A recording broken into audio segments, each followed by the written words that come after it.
we're also, another thing that we've enjoyed over the past 20 or 30 years is great productivity growth, which probably cannot stay as high as it was. I mean, we came to a point where we were averaging more than 3% of productivity growth a year. We thought it was a permanent plateau, but it was driven a lot by technology. There's been a technological revolution, to say the least, in the past 20 years. It might repeat, but I wouldn't count on it. It's going to be tough to duplicate that, and that's one of the reasons that McKinsey is predicting that GDP growth, which has averaged 3.2% since 1965, is only going to average 2.4% a year over the next 30 years. That's what McKinsey is saying. The past 30 years, 3.2% a year. Next 30 years, 2.4% a year. That's an amazing change. We're talking about trillions of dollars of unrealized wealth, if that holds true. And therefore, another bad thing we can probably expect is higher unemployment, or unemployment that's staying at a high level. The Fed Chairman Bernanke says that it takes 2.5% GDP growth just to keep unemployment level. Now, if that's true, and McKinsey is also right, that we're only going to grow by 2.4% for the next 30 years, then we're looking at over 10% unemployment for decades, if both those are right.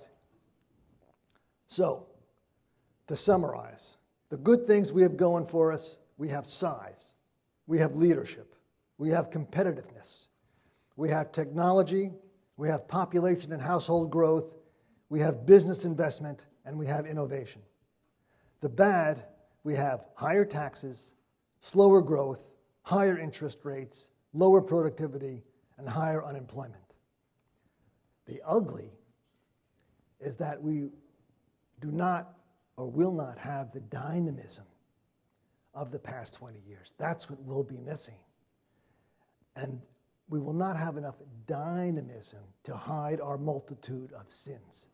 Dynamism, by that I mean the adaptability, the responsiveness, the flexibility, the fast adaptation to change that we've become so used to. That's what I fear most about this recession, is that we will have a deficit of dynamism.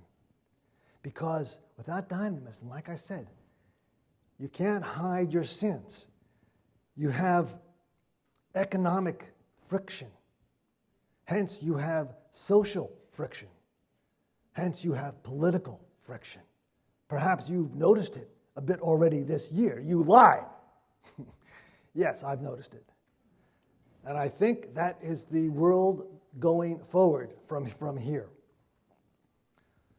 So there's a quick view of good, bad, and ugly as far as concerns the economy. Now let's look at retirement.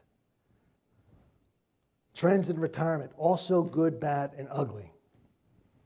I used to joke that if you wanted a guaranteed way not to outlive your money, use a revolver. But I recently saw a survey of baby boomers in which they said, well, the majority of them said that old age begins at 80. Old age begins at 80. 80 is 3 years older than U.S. life expectancy. So I guess death is the new old. And you know what? It's a good thing they realize this, because we're going to have to work a lot longer, a lot harder, and be a lot smarter to get our retirement plans back on track after this devastation that they've just experienced. Are we up to it? Well, according to the HSBC Future of Retirement study, apparently not. According to the study, there is a perfect storm brewing of demographic, individual, and financial elements that is poised to derail people's retirement plans. And what is this perfect storm? It's an aging population combined with falling pension funds values, a drop in state and employer contributions, an economic downturn, all happening at the same time, a preparedness gap and an advice gap.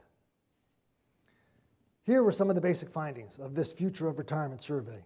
People's short-term survival strategies in the midst of recession are creating a serious long-term pensions downward deficit. In other words, people are so concerned about surviving the current times, they're not making plans for the long range. There is a continuing lack of pensions planning, even though people are aware that they are likely to live longer. This is being exacerbated by poor levels of financial understanding, education, and access to advice. In other words, people are more concerned with protecting their possessions in the short term than ensuring that they can look forward to a financially secure retirement. Some of the numbers on this survey were really rather striking. Only 13% of respondents feel fully prepared for retirement. 13%. 86% do not know what income they will receive in retirement. Only a quarter feel they fully understand their long-term finances. 43% have never had any form of financial education. 29% feel fairly unprepared for their retirement. No kidding. 92% have changed some element of their finances because of the recession. Only 19% say they will not retire as planned. And 17% are reducing retirement savings or stopping saving for retirement altogether. I'm surprised it's only 17. So, what does this all mean? Well, for sure, it means we're going to be working longer. There's just no question about it. We're going to have to work longer. But you know what? It's okay. Because we'll be able to work longer. We'll want to work longer. We'll need to work longer. We'll want to work longer. We'll be able to work longer. And we will be needed in the workforce. Maybe not today, but in coming years, there will be a need in the workforce for older, more experienced workers. And besides, working an extra 5 years, even from what was planned, can really make all the difference. Because 5 years to earn more, save more, build up a nest egg, reduce the number of years you're dependent on the nest egg, and also to qualify for larger Social Security once you do start to draw it down. And even if most of us do work 5 years longer than we intended, we will still have longer retirements than previous generations because of longevity.